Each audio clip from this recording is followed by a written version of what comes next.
구약성경 1302페이지에 있습니다. 하박국 1장 1절에서 4절까지 우리 다 같이 한 목소리로 읽습니다. 선지자 하박국이 묵시로 받은 경고라. 여호와여, 내가 부르짖어도 주께서 듣지 아니하시니 어느 때까지리이까? 내가 강포로 말미암아 외쳐도 주께서 구원하지 아니하시나이다. 어찌하여 내게 죄악을 보게 하시며 패역을 보게 하시나이까? 눈으로 보게 하시나이까? 겁탈과 강보가 내 앞에 있고 변론과 분쟁이 일어났나이다. 이러므로 율법이 해이하고 정의가 전혀 시행되지 못하오니 이는 악인이 의인을 애워쌌으므로 정의가 굽게 행하여짐이니이다. 아멘.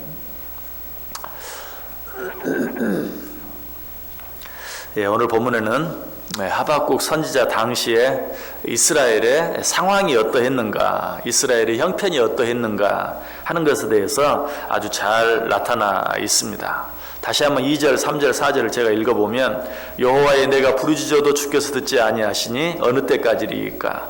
내가 강포로 말미암아 외쳐도 주께서 구원하지 아니하시나이다.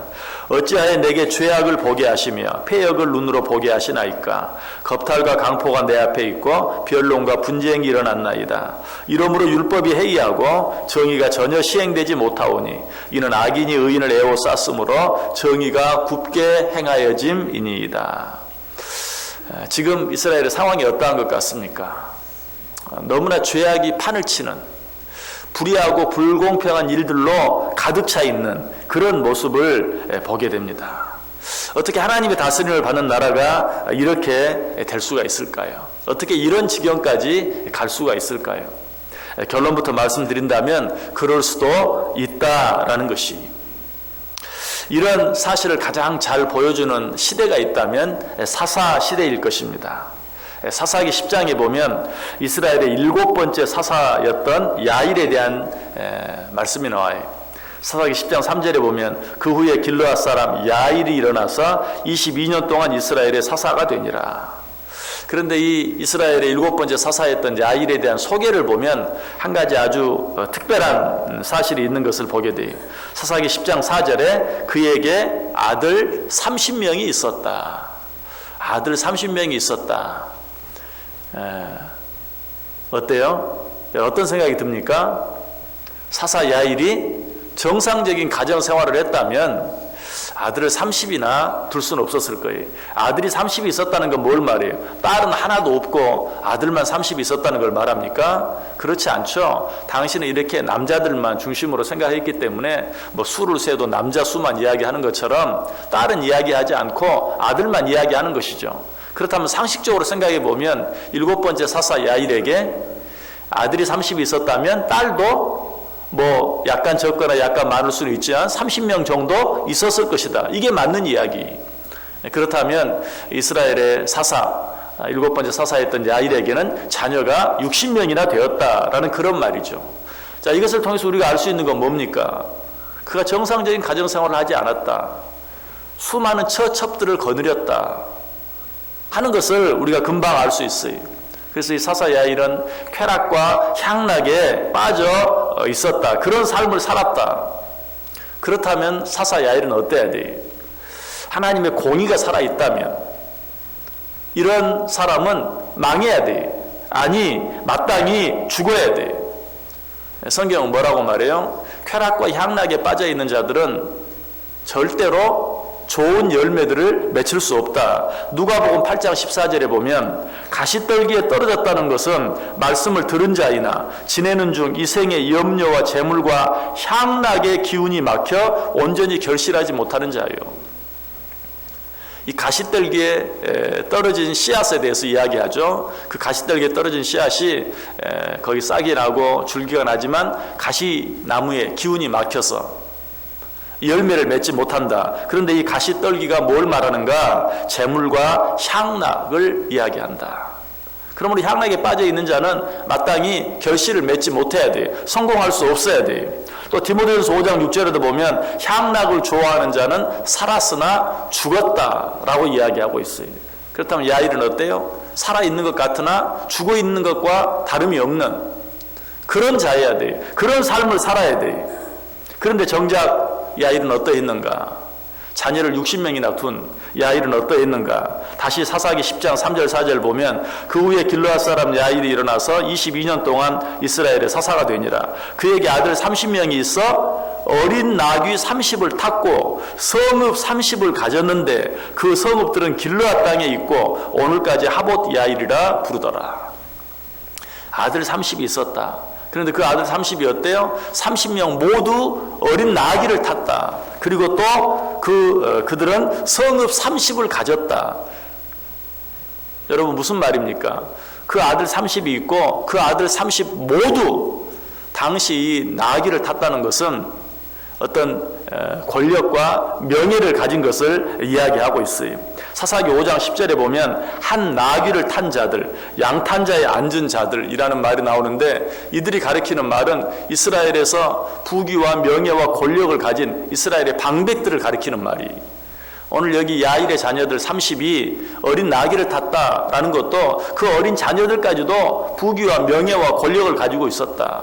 그리고 또 어때요? 성읍 30을 가졌다. 그 아들 한 사람마다 다 성읍을 차지하면서 살고 있었다. 명예뿐만이 아니라 부귀까지도 누리고 있었다. 또 그 성읍들은 어느 땅에 있었다고요? 길르앗 땅에 있었다. 길르앗 땅이 얼마나 아름답고 기름진 땅입니까? 여러분 어떻게 이런 일이 있을 수 있습니까? 너무나 불공평해. 야일이 그처럼 쾌락과 향락에 빠져 있다면 자신은 물론이요 자기 자녀들까지도 다 잘 못 돼야 되는데 너무나 잘 되고 있는 그런 모습을 보게 됩니다. 그런데 놀랍게도 이 이스라엘의 7번째 사사 야일뿐만이 아니 11번째 사사였던 압돈이 있는데 그도 마찬가지. 사사기 12장 13절에 보면 그 뒤를 이어 비라돈 사람 힐렐의 아들 압돈이 이스라엘의 사사가 되었다. 그런데 이 이스라엘 11번째 사사 압돈은 어떠했는가? 그 다음 절에 보면 그에게 아들 40명과 손자 30명이 있었다. 압돈은 야일보다도 아들이 10명이나 더 많이 있었던 것을 보게 돼요. 뭘 말해요? 단순히 뭐 자녀의 숫자만 가지고 그렇게 말할 수는 없지만 우리가 그냥 일반적으로 말한다면 압돈은 야일보다도 더 많이 쾌락과 향락에 빠져 있었다 하는 것을 우리가 알게 돼요. 그렇다면 혹시 야일은 뭐 그저 적당히 살아남았다 할지라도 압돈만큼은 절대로 살아남아서는 안 되는, 절대로 잘 돼서는 안 되는 그런 사람이. 그런 압돈은 어떠했어요? 사사기 12장 4절 뒷부분 보시면 그에게 아들 40명과 손자 30명이 있어 어린 나귀 70마리를 탔더라. 이건 뭐예요? 아들 40명뿐만 아니라 손자 30명까지도 부귀와 명예와 권력을 누렸다라고 이야기하고 있어요. 말이 되지 않아요. 자, 오늘 본문에 나와 있는 이 하박국 시대나 사사 시대나 이런 일들이 일어난 것을 보면서 어때요?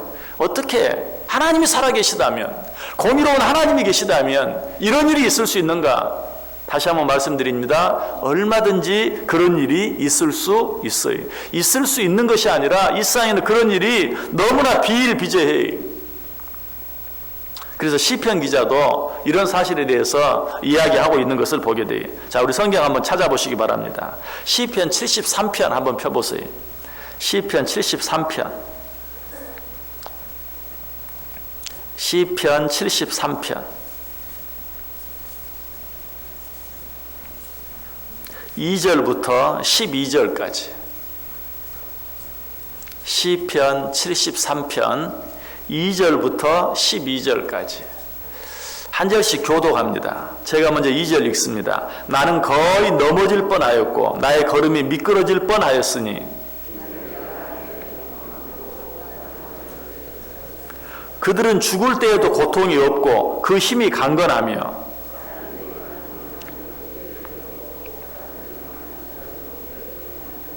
그러므로 교만이 그들의 목걸이요 강포가 그들의 옷이며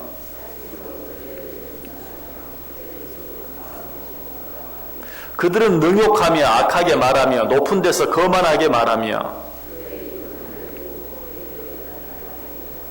그러므로 그의 백성이 이리로 돌아와서 잔에 가득한 물을 다 마시며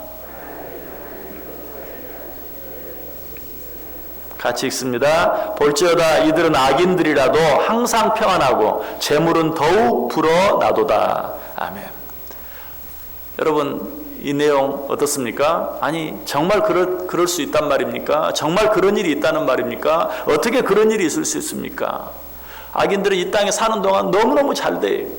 막 눈이 솟아나올 만큼 잘 돼. 그런데 죽을 때라도 고통스럽게 죽으면 좀 위로가 되겠는데 죽을 때조차도 고통이 없다고 이야기하고 있어요.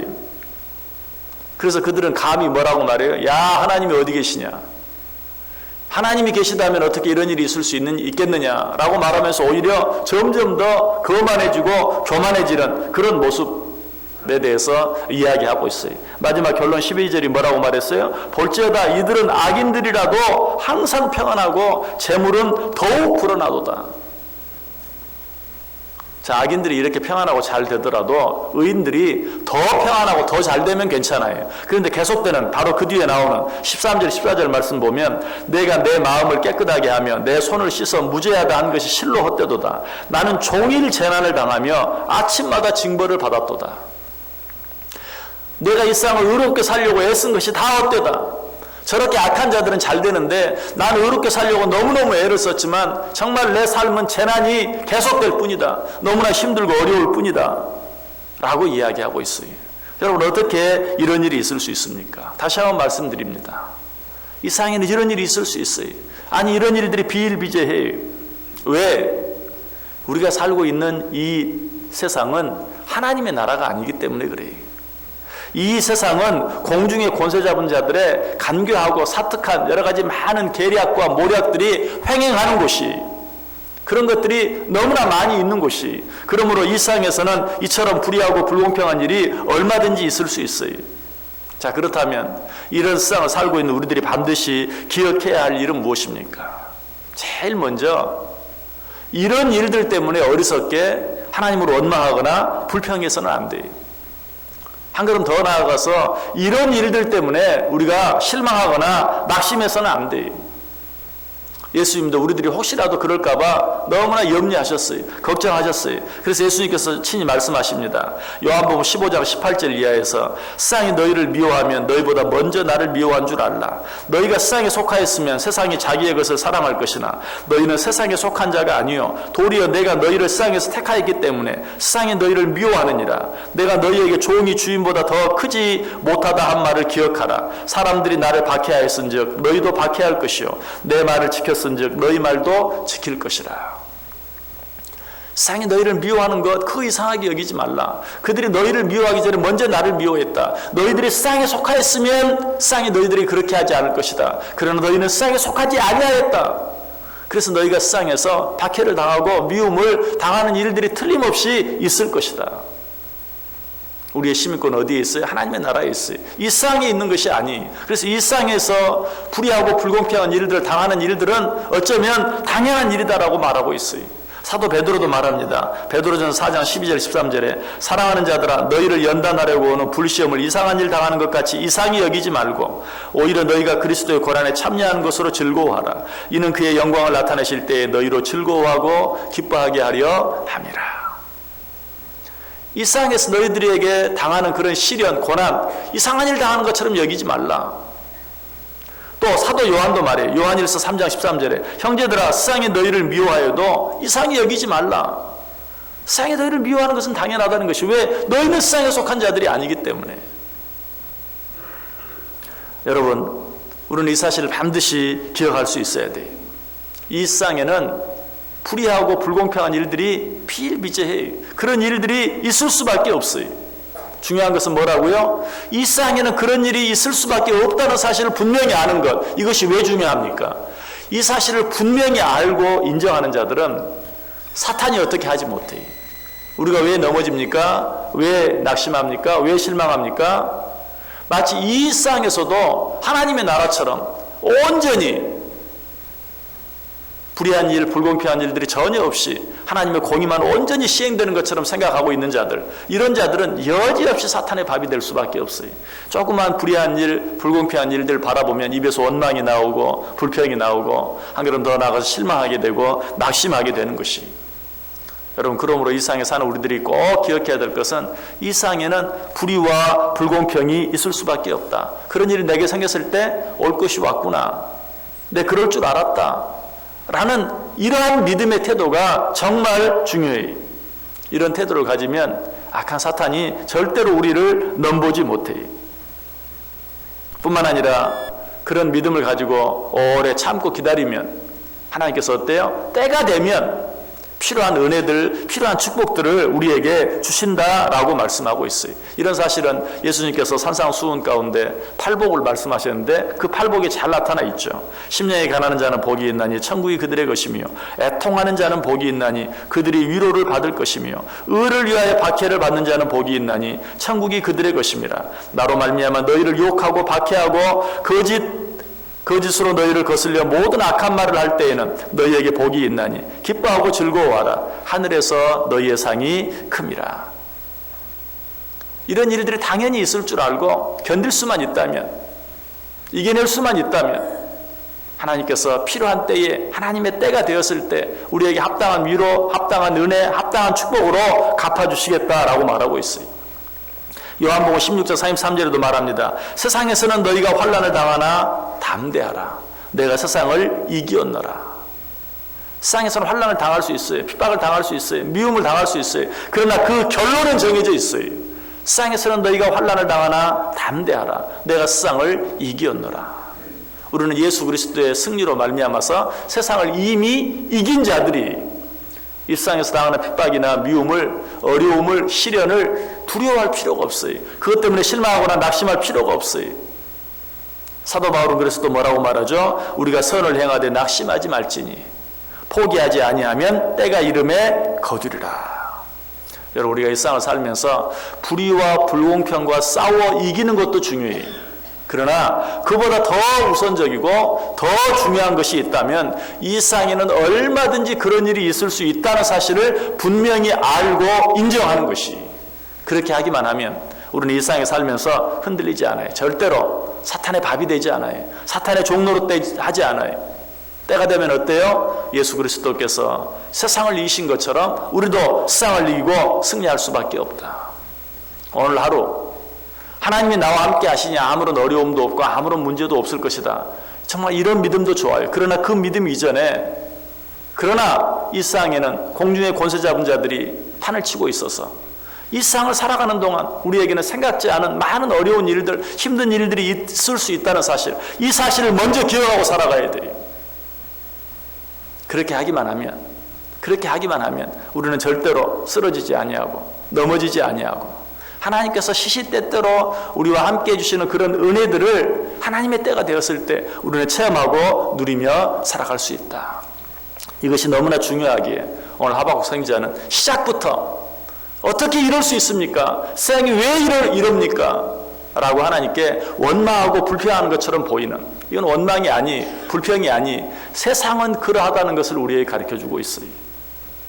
이 사실을 기억함으로 이 하루도 어떤 일 때문에도 흔들리지 않고 요동하지 아니하고 굳건히 서서 사탄이 감히 우리를 넘보지 못하는 그러한 믿음의 굳건한 삶을 살아갈 수 있는 저 여러분 꼭 될 수 있기를 주님의 이름으로 간절히 축원합니다. 기도하겠습니다.